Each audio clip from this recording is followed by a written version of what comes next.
Manipuri Wari Pambi Senena Tabiriba Punamapu Taram Noksari Ngasi amuk miyamda anauba wari masa amamuk khudol tamjage anauba wari masa sigi mamingna fake encounter haibasini taminarasi wari masa fake encounter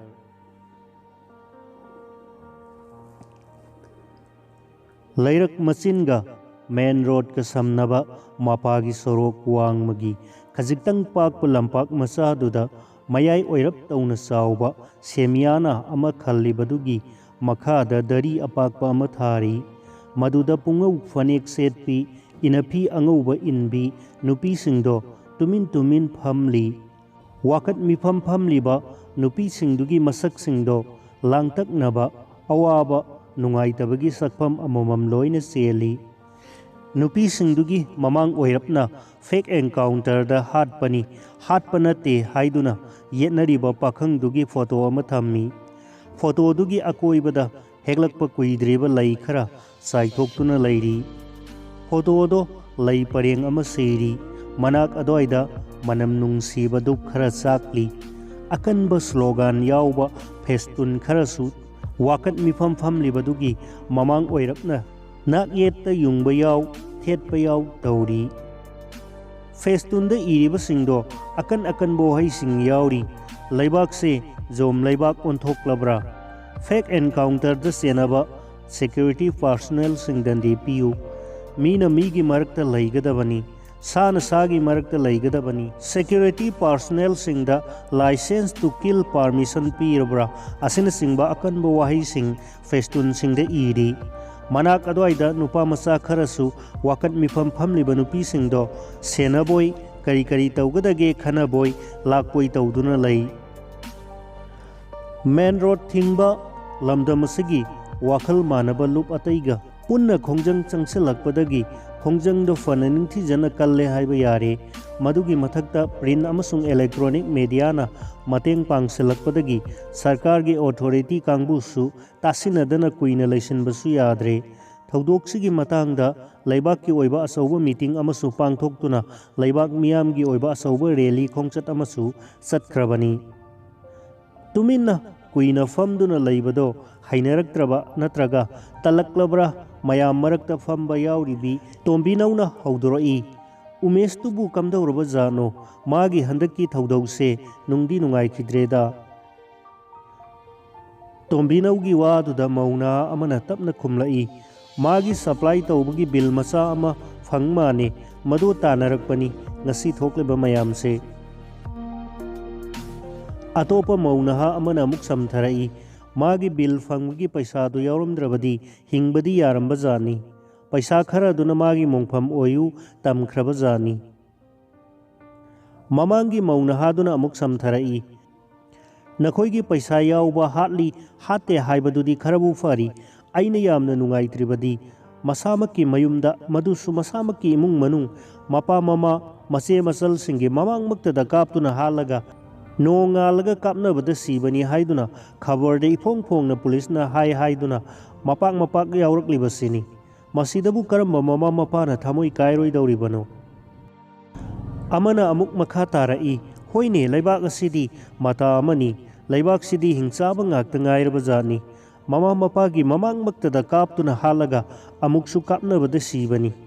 nongmai masa amaga kapa yariba maru ahunga fangi haijilaklibasini aina khwaidagi ngaklibase mahai amaga mana khangbado ngangnarambadagi mioi manga taruk tongba ben ani khak wakat mifam phamlibadugi manak adwaida khamlabadagi nupi singdugi warido amuk tokre press ka loinana coordinating committee gi mioi sing lai haiduna mahai langnarai laikhidabagi imung manungi mioi sing amadi JSC gi member sing kadai de laibage haiduna thinarai ngaiha question chenaraba matungda anakpa lairaktagi laikhidaba nupadugi mapa mamaga JSC gi convener ga makoi ama ani ga thorokle TV camera gi mamangda laikhibadugi mamane JSC gi makoi ani mane wa nganghalli aroibada coordinating committee gi member ani amasu wa nganghalli wa ngang khiba makoi khudimak TV ꯀꯦꯃꯦꯔꯥꯗꯨꯒꯤ ꯃꯃꯥꯡꯗ ꯐꯖꯅ ꯉꯥꯡꯈꯤ꯫ ꯃꯃꯥꯗꯨꯗꯤ ꯆꯣꯛꯊꯈꯤꯕꯅ ꯋꯥ ꯐꯥꯎꯕ ꯐꯖꯅ ꯉꯥꯡꯕ ꯉꯝꯈꯤꯗ꯭ꯔꯦ꯫ ꯊꯃꯣꯏ ꯃꯆꯦꯠ ꯇꯥꯅ ꯀꯥꯏꯈ꯭ꯔꯕ ꯊꯧꯗꯣꯛꯇꯨꯒꯤ ꯃꯇꯨꯡꯗꯒꯤꯗꯤ ꯃꯥꯒꯤ ꯃꯌꯥꯗ ꯀꯔꯤꯁꯨ ꯇꯥꯔꯛꯈꯤꯗ꯭ꯔꯕꯅꯤ꯫ ꯋꯥꯔꯛꯂꯕ ꯃꯇꯝꯗ ꯏꯁꯤꯡ ꯈꯔ ꯈꯔ ꯊꯛꯂꯤꯕꯗꯨꯅ ꯂꯣꯏꯔꯦ꯫ ꯃꯥꯅ ꯉꯝꯗ ꯍꯥꯏꯈꯤꯕ ꯍꯥꯏꯕꯗꯣ ꯑꯩꯒꯤꯗꯤ ꯏꯆꯥꯅꯨꯄꯥ ꯀꯣꯛꯍꯜ-ꯂꯥꯏꯍꯟꯅꯤ꯫ ꯅꯨꯃꯤꯠ ꯊꯥꯒꯨꯝꯅ ꯌꯦꯡꯖꯔꯤꯕꯅꯤ꯫ ꯃꯍꯥꯛ ꯂꯩꯇ꯭ꯔꯕꯅꯤꯅ ꯑꯩꯒꯤ ꯑꯁꯥ ꯄꯨꯝꯅꯃꯛ ꯃꯥꯡꯈ꯭ꯔꯦ꯫ ꯀꯦꯃꯦꯔꯥ ꯃꯃꯥꯡꯗ ꯃꯃꯥꯗꯣ ꯑꯣꯛ ꯈꯣꯡꯅ ꯀꯞꯈꯤ꯫ ꯂꯩꯔꯛ ꯃꯆꯤꯟꯗꯨꯗ ꯃꯊꯧ ꯑꯃ ꯑꯣꯏꯅ ꯋꯥꯀꯠ ꯃꯤꯐꯝ ꯐꯝꯂꯤꯕꯤ ꯅꯨꯄꯤꯁꯤꯡꯗꯣ ꯅꯨꯃꯤꯠ 10-11ꯔꯣꯝ ꯁꯨꯖꯤꯜꯂꯛꯄꯗꯨꯗꯗꯤ ꯃꯩꯁꯥ ꯈꯔ ꯈꯔ ꯅꯦꯝꯊꯔꯛꯄꯗꯧꯅ ꯇꯧꯔꯛꯏ꯫ ꯂꯩꯕꯥꯛꯀꯤ, ꯑꯩꯈꯣꯏ ꯂꯩꯀꯥꯏꯒꯤ ꯍꯥꯏꯔꯝꯕꯤꯁꯤꯡꯗꯣ ꯏꯃꯨꯡ ꯃꯅꯨꯡ ꯃꯆꯥ ꯃꯋꯥ ꯍꯦꯟꯅ ꯂꯨꯁꯤꯜꯂꯛꯄꯗꯧꯅ ꯇꯧꯔꯛꯏ꯫ ꯋꯥꯀꯠ ꯃꯤꯐꯝ ꯐꯝꯂꯤꯕ ꯅꯨꯄꯤꯁꯤꯡꯗꯨꯕꯨ ꯁꯦꯟꯅꯕꯣꯏ ꯂꯝꯖꯤꯡꯕꯣꯏ ꯇꯧꯗꯨꯅ ꯁꯪꯗꯨꯅ ꯂꯩꯕ ꯅꯨꯄꯥꯃꯆꯥꯁꯤꯡꯗꯣ ꯃꯈꯣꯏ ꯃꯁꯦꯜ ꯇꯨꯃꯤꯟ ꯆꯤꯕꯣꯟ ꯋꯥꯔꯤ ꯁꯥꯅꯕ ꯍꯧꯔꯛꯏ꯫ ꯀꯥꯟꯇꯒ ꯖꯤꯕꯟꯒ ꯉꯔꯥꯡ ꯃꯟꯇ꯭ꯔꯤꯅ ꯀꯧꯔꯨꯏ ꯍꯥꯏꯕꯗꯨꯗꯤ ꯀꯔꯤ ꯍꯥꯏꯔꯛꯏ ꯍꯥꯏꯕꯒꯦ? ꯋꯥꯗꯣ ꯖꯦ.ꯁꯤꯒꯤ ꯃꯔꯨꯑꯣꯏꯕ ꯑꯦꯛꯇꯤꯚ ꯃꯦꯝꯕꯔ ꯑꯣꯏꯔꯤꯕ ꯁꯣꯃꯦꯟꯅ ꯃꯍꯥꯛꯀ ꯐꯝꯃꯤꯟꯅꯔꯤꯕ ꯃꯈꯣꯏ ꯑꯃ ꯑꯅꯤꯗ ꯍꯧꯗꯣꯔꯛꯄꯅꯤ꯫ ꯃꯌꯥꯡ ꯈꯖꯤꯛꯇꯪ ꯀꯪꯕ ꯃꯔꯨ ꯈꯣꯏꯕ ꯇꯣꯝꯊꯤꯟꯅ ꯈꯨꯝꯂꯛꯏ꯫ ꯃꯟꯇ꯭ꯔꯤꯒꯤ ꯋꯥꯗꯤ ꯀꯔꯤ ꯑꯣꯏꯅꯤ? ꯊꯣꯛꯂꯤꯕ ꯏꯔꯥꯡꯁꯦ ꯂꯣꯏꯁꯤꯟꯅꯅꯕ ꯇꯧꯑꯁꯤꯅꯤ꯫ ꯉꯥꯡꯅꯔꯤꯕ ꯋꯥꯗꯨꯗ ꯌꯦꯝꯁꯅ ꯌꯥꯅꯤꯡꯗꯕ ꯎꯠꯂꯗꯨꯅ ꯍꯥꯏꯔꯛꯏ꯫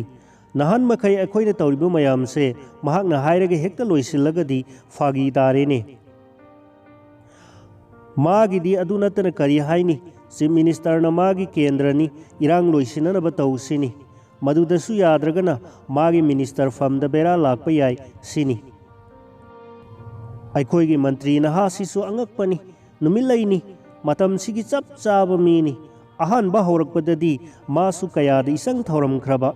ꯑꯁꯦꯡꯕ ꯑꯇꯥꯕꯤ ꯑꯃ ꯈꯪꯗ꯭ꯔꯤ ꯐꯥꯎꯕ ꯈꯣꯡꯖꯪ ꯑꯁꯦ ꯆꯪꯁꯤꯟꯒꯗꯕꯅꯤ ꯍꯥꯏꯔꯝꯂꯤꯕꯅꯤ꯫ ꯀꯌꯥꯗ ꯉꯛꯈ꯭ꯔꯕꯅꯣ ꯌꯦꯡꯉꯨ ꯉꯁꯤꯅ ꯈꯣꯡꯖꯪꯁꯦ ꯂꯣꯏꯁꯤꯟꯅꯅꯕ ꯂꯥꯡ ꯊꯥꯛꯄ ꯍꯧꯔꯛꯂꯤꯕꯁꯦ꯫ ꯁꯣꯃꯦꯟꯅ ꯃꯈꯥ ꯑꯃꯨꯛ ꯇꯥꯊꯔꯛꯏ꯫ ꯃꯥꯒꯤ ꯋꯥꯗꯒꯤ ꯅꯠꯇ꯭ꯔꯣ ꯗꯦꯗ ꯕꯣꯗꯤꯗꯣ ꯑꯇꯥꯕꯤ ꯑꯃ ꯈꯪꯗ꯭ꯔꯤ ꯐꯥꯎꯕ ꯂꯧꯔꯣꯏꯁꯤ ꯍꯥꯏꯅꯕꯗꯣ? ꯃꯥꯁꯨ ꯌꯥꯎꯅ ꯍꯣꯠꯅꯒꯅꯤ ꯍꯥꯏꯗꯨꯅ ꯌꯥꯅꯗꯨꯅ ꯂꯧꯈꯤꯕꯅꯤ꯫ ꯇꯣꯝꯊꯤꯟꯅ ꯑꯀꯣꯏꯕꯗ ꯀꯅꯥ ꯍꯥꯏꯗꯨꯅ ꯀꯣꯏꯔꯞ ꯌꯦꯡꯂꯨꯔꯒ ꯇꯞꯅ ꯍꯥꯏꯔꯛꯏ꯫ ꯃꯟꯇ꯭ꯔꯤꯅ ꯊꯥꯔꯛꯄ ꯌꯥꯏꯗꯨꯅꯔ ꯈꯪꯗꯦ ꯀꯥꯟꯇꯒ ꯖꯤꯕꯟꯒ ꯆꯤꯡꯃꯥꯡ ꯃꯥꯡꯕ ꯍꯧꯔꯛꯂꯤꯕꯁꯦ꯫ ꯑꯩꯈꯣꯏꯕꯨ, ꯑꯩꯈꯣꯏꯒꯤ ꯈꯣꯡꯖꯪꯁꯦ ꯒꯧꯔꯃꯤꯊꯥꯏ ꯃꯤꯁꯤꯅ ꯑꯁꯨꯝ ꯇꯨꯝꯁꯤꯜꯂꯛꯀꯗꯕꯒꯤ ꯁꯔꯨꯛ ꯈꯔ ꯍꯟꯗꯣꯛ ꯍꯟꯖꯤꯟ ꯇꯧꯅꯔꯒ ꯌꯥꯅꯍꯧꯕꯗꯤ ꯐꯕꯅꯤ꯫ ꯋꯥꯗꯣ ꯖꯦꯝꯁꯅ ꯇꯞꯅ ꯁꯣꯜꯂꯛꯄꯅꯤ꯫ ꯋꯥꯀꯠ ꯃꯤꯐꯝ ꯐꯝꯕꯗꯣ ꯅꯨꯃꯤꯠ 18-19 ꯁꯨꯖꯤꯜꯂꯛꯄꯗꯨꯗꯗꯤ ꯍꯥꯟꯅ ꯅꯨꯄꯤ 50-60 ꯊꯣꯛꯇꯨꯅ ꯌꯪ ꯂꯥꯎꯅ ꯐꯝꯂꯝꯕꯗꯣ ꯏꯇꯥꯛ ꯇꯥꯛꯁꯤꯜꯂꯛꯂꯦ꯫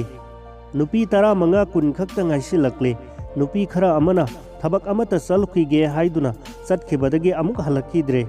ꯅꯨꯄꯤ ಖꯔ ꯑꯃꯅ ꯅꯨꯃꯤꯠ 10-20 ꯋꯥꯀꯠ ꯃꯤꯐꯝ ꯐꯝꯗꯨꯅ ꯂꯩꯕꯅꯗꯤ ꯆꯥꯅ ꯊꯛꯅꯕꯗꯨ ꯁꯔꯒꯗꯒꯤ ꯚꯨꯞ ꯂꯥꯎꯅ ꯊꯥꯗꯔꯛꯀꯗꯕ ꯂꯩꯇꯕꯅꯤꯅ ꯆꯥꯅ ꯊꯛꯅꯕ ꯇꯥꯜꯂꯨꯈꯤꯒꯦ ꯍꯥꯏꯗꯨꯅ ꯆꯠꯈꯤꯕꯗꯒꯤ ꯑꯃꯨꯛ ꯍꯜꯂꯛꯈꯤꯗ꯭ꯔꯦ꯫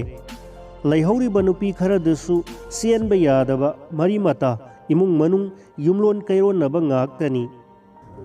ꯍꯧꯔꯛꯄꯗ ꯊꯧꯅꯥ ꯐꯅ ꯍꯧ ꯆꯣꯡꯂꯝꯕꯗꯣ ꯊꯧꯅꯥ ꯍꯜꯂꯛꯄꯅꯔ ꯅꯠꯇ꯭ꯔꯒ ꯃꯟꯇ꯭ꯔꯤꯒꯤ ꯌꯥꯏꯗꯨꯅ ꯇꯞꯅ ꯆꯤꯡꯊꯣꯛꯈꯤꯕꯅꯔ ꯈꯔꯗꯒꯤ ꯐꯅ ꯌꯥꯝꯅ ꯃꯥꯡꯅꯈ꯭ꯔꯦ꯫ ꯇꯁꯦꯡꯅꯃꯛ ꯃꯈꯣꯏꯒꯤ ꯊꯃꯣꯏꯗ ꯃꯩꯁꯥꯗꯣ ꯑꯃꯠꯇ ꯐꯥꯎꯗ꯭ꯔꯕ ꯖꯥꯠꯂꯥ? ꯊꯧꯗꯣꯛꯁꯦ ꯃꯈꯣꯏꯒꯤ ꯏꯃꯨꯡ ꯃꯅꯨꯡ ꯃꯔꯤ-ꯃꯇꯥꯗ ꯊꯣꯛꯂꯝꯂꯒꯗꯤ ꯀꯝꯗꯧꯒꯅꯤ? ꯇꯔꯨꯅꯤꯒꯤ ꯊꯃꯣꯏꯗꯤ ꯃꯤ ꯇꯥꯛꯁꯤꯜꯂꯛꯄꯒꯤ ꯃꯇꯤꯛ ꯃꯩꯁꯥ ꯍꯦꯟꯅ ꯐꯥꯎꯔꯛꯄꯒꯨꯝ ꯇꯧꯔꯛꯏ꯫ ꯎꯃꯦꯁꯇꯣ ꯃꯥꯒꯤꯗꯤ ꯃꯆꯥꯅꯨꯄꯥ ꯀꯣꯛꯍꯜ-ꯂꯥꯏꯍꯟꯅꯤ꯫ ꯃꯉꯣꯟꯗ ꯃꯥꯒꯤ ꯑꯁꯥ ꯄꯨꯝꯅꯃꯛ ꯊꯝꯂꯤꯕꯅꯤ꯫ ꯃꯆꯥꯅꯨꯄꯥꯗꯨꯅ ꯀꯣꯏꯆꯦꯟ ꯆꯦꯟꯗꯨꯅ, ꯁꯨ ꯅꯣꯝꯗꯨꯅ, ꯊꯤꯀꯥ ꯃꯆꯥ ꯃꯁꯨ ꯈꯔ ꯇꯧꯗꯨꯅ, ꯁꯄ꯭ꯂꯥꯏ ꯇꯧꯗꯨꯅ ꯏꯃꯨꯡꯗ ꯄꯩꯁꯥ ꯈꯔ ꯄꯨꯁꯤꯟꯕ ꯍꯧꯔꯛꯄꯗ ꯀꯨꯏꯅ ꯃꯝꯗꯨꯅ ꯂꯩꯔꯨꯔꯕ ꯃꯥꯒꯤ ꯊꯃꯣꯏꯗꯣ ꯈꯖꯤꯛꯇꯪ ꯃꯣꯃꯣꯟ ꯅꯣꯛꯆꯈꯤꯕꯅꯤ꯫ ꯑꯗꯨꯕꯨ ꯀꯨꯏꯗꯦ ꯃꯥꯅ ꯁꯨ ꯅꯣꯝꯂꯨꯕꯗꯒꯤ ꯄꯩꯁꯥ ꯈꯔꯗꯨꯅ ꯃꯥꯒꯤ ꯃꯣꯡꯐꯝꯒꯤ ꯂꯝꯕꯤ ꯑꯣꯏꯈ꯭ꯔꯕ꯫ ꯊꯧꯗꯣꯛꯇꯨꯒꯤ ꯃꯇꯨꯡ ꯅꯨꯃꯤꯠ ꯀꯌꯥꯅꯤꯃꯔꯣꯝ ꯃꯥ ꯒ꯭ꯌꯥꯟ ꯇꯥꯗꯅ ꯂꯩꯈꯤ꯫ ꯒ꯭ꯌꯥꯟ ꯇꯥꯔꯛꯄ ꯃꯤꯀꯨꯞꯇ ꯃꯊꯃꯣꯏꯗ ꯇꯠꯇꯅ ꯍꯪꯖꯈꯤ꯫ ꯃꯤꯑꯣꯏꯕꯅ ꯅꯨꯡꯉꯥꯏ ꯌꯥꯏꯐꯅ ꯍꯤꯡꯅꯕꯒꯤꯗꯃꯛ ꯄꯩꯁꯥ ꯇꯥꯟꯅꯔꯤ, ꯃꯣꯡꯐꯝ ꯊꯤꯕ ꯆꯠꯄꯗꯤ ꯅꯠꯇꯦꯗꯅ꯫ ꯄꯩꯁꯥ ꯈꯔꯒꯤꯗꯃꯛ ꯃꯤ ꯑꯃ ꯍꯥꯠꯄꯕꯨ ꯇꯤꯜ ꯀꯥꯡ ꯑꯃ ꯍꯥꯠꯄꯒꯨꯝꯅ ꯈꯟꯅꯔꯛꯂꯕ ꯃꯁꯤꯕꯨ ꯀꯔꯝꯅ ꯑꯣꯏꯔꯛꯂꯤꯕꯅꯣ? matam asida asengba asumba chatpasingi mafam karisu leitraba aranba pap taubusingna pumnamak pajeng phiral paikraba nupi kanasu thoroktrabasu mahak mathanta oirabasu wakat mifam famduna masagi tamthiba mihatugi asumba wafam puthokhini haiduna thona fagalaki taruni haurakpada mayam marakta famduna wakat mifam famba yaurumdrabasu mi liksilaklabadudadi masu thoroktuna famba yausilai thamoidadi mihatsigi asengbado puthoktuna maral laibasingdo puthoktuna maralgidamak matik sahabadandi fanghangadabani mado tauragata tamthina hatokpi khraba amuk halaklaroi masagi maisado khajiktang oirabasu inthaba ngamgani mahak lamdam sigi laikai laikai da lairibu mongpham pumnamak nahasingi asiba hakchangsingna thalhanba pamde mahakki masado amuk halaktrabasu masagi thodokshina aroibo oihanningi asigumba thodok amamuk matungda thoganba pamdre केंद्र की मंत्री नहादुसु वकत मिफम फमलिब मफम अदुदा लाकलंबा अनिरक अहुमलक सूरे महाक्सु अहानबददी थौना फना चंगसिलिब खोंजंगसे कनसिननबगी वा यामना हाइरमी हंदकी थौदोकसिगी इरांगसे लोइसिनबा लोइसिनदबगा मागी मंत्री फमगा मंतिनरकपदुनरा ममै थंगददी मासु faba म यावरई चंगसिलिब खोंजंग लोइसिननबा कन्ना हाइजिलाई खोंजंग असिगी पांदम अमा फंगबगी वादी याव यावरक्त्रे वाकत मिफम फमलिबा इमासिंगबु सेनरिबा क्लब की नुपा मसासिंगदुसु मंत्री नहादुगी वादुना हेना लुमसिलकपगुम तौरई इबे मतरुनी नंगसु खल्लु इसा नुपागी थौदोक्तो अखोइसु नुंगाइते थौना हलकपगी वादी नते अदुबु लैहौरिबा नखोइ अखोइगिसु खर खनबा ताबनी सत्खरबा मागिदमक अखोइ कप्तुना अदुमक लैबा याबा नते हौजिक्ति लैहौरिबा नखोइ अखोइगी अमुक खनबा मतम ओइरे लैकाइगी मनेसिंग अमना हाइरखिबनी मौना अमना अमुक मतेंग पांगसिलाई सरकारनसु इंक्वायरी कमीशन सेमदुना थिजिलनी हाइरी मदुगी मरी लैनबा थबक लौखटपसु हौख्रबनी मदुगी रिपोर्ट मतुंग इना मराल लैबसिंगदंदी पीगनी हाइदुना लाउथोख्रे मसे यौरबदी अखोइसु खरदी हंदोकपा यारे तरुनी ngangnaribasingduda karisu khumlude tuminna taaduna lei khumduna amuk awaya khum taunarubagi artha karisu thokloi haiba ma khangi adubu mathamoidadi hangningba phawi thodokse nakhoigi imung manungda amuk thoklabadi kamdauba matamduda nakhoina ngasi hairibasingse aina amuk hairabadi kamdauba aina pamlibadi asigumba pamdraba thodokse handakisina aroibo ohensi haibasini मसीगिदमक अखोई करिगुंबा खरदी तौफम थोक्तबरा अइना तौसी हाइबसे मदुबुनी असिगुंबा थौदोक कयागी इंक्वायरी कमीशन कयागी रिपोर्ट अंगंबसिंगी उपु मनुंग मिकप थोक्तना तुमदुना लैख्रबनी लैकाइगी लमगी मियोइसिंगदी लायरदना खंगना सानबा मरी मता इमुंग मनुंग लैमिनरिबा इंखोल नुंगी मी फावबुना खोंजंगसे लोइसिननबा तक्सिलाई मखोइना हाइरिबदो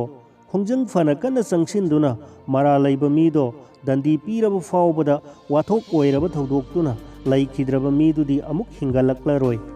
माबु नुंगसिदबगी वादि नते सीख्रबा मी अमगिदमक हिंगौरिबा मीसिंगना मतम पुंबदा मागिदमक वादुना पोलुम पुदुना लैगदबा नते कुइरक्लगा मी पुंनमक वानरक्तुना शॉर्ट ब्रेक लाउदना लोइसिनगदबगी सरुक सरकारना पीगे हाइरिबा एक्स ग्रेसियागी सेनफमदो लहौरगा इंक्वायरी कमीशन की रिपोर्ट गाइबुना फत्रा तरुनी मखोइदा अमुक हंगनिंगी एक्स ग्रेसिया पीरबदी मी अमा हेक्तमक हाटपा यारबरा मिपुम खुदिमक नोंगमदी लोइना सीरगदबा ngaktani adubu सीबा खुसीदुगी वानी मिओइबगी ममल अदुक लैबा लैतबगी वानी अदुक कलंबा खोंजंगदो नोंगमा नोंगमगी मैसा नेमथरक्तुना नोंगमा नुंगथिल अमा खलम सेमियाना दो थुपचिनदुना इंक्वायरी कमीशन की रिपोर्ट गायरसी हाइदुना लोइसिनख्रे था 8 मुक्की मतुंगदा नोंगमा खबरदा यावरई हौखिबा फेब्रुवारी थादा फेक एनकाउंटरदा मसामकी मयुमगी मीसिंगी ममांगदा कापतुना हाटली हाटे हाइबगी यत्नबा लैखिबा उमेश की इंक्वायरी कमीशन की रिपोर्ट सरकारदा लानखलक्ले इंक्वायरी कमीशन की रिपोर्ट लैखिद्रबा उमेश सिक्योरिटी कांगबुना खुद थोकनबदा लैखिदबनी सिक्योरिटी कांगबुना फारगा हाटखिबा नत्ते लैखिद्रबा उमेशतगी लैखिदबा मतमदुदा 9mm की पिस्तौल अमगा कापा यारिबा मरु अहुमगा साइनाना साबा हैंड ग्रेनेड अमगा फंगी तरुनी खनफम खंगलक्त्रे मसामक्की ममांगमक्तदा थोखिबा थौदोकसिंगदो मनिंग ममांग ओंथोकनना उरकपगुम तौरई थोखिबा थौदोकतुगी असेंगबा ममीदुना करेमनरकपगुम तौरई फेक एनकाउंटरदा हाटखिबा नते असेंगबा खुद थोकनबदा सीखिबनी तरुनी लैमाइदा लोंगना हाइथखरे वारी मसासी राजमनी अयकपमगी नुंगसितोंबी हाइबा लाइरिक अदुदगी लौथोकचबनी।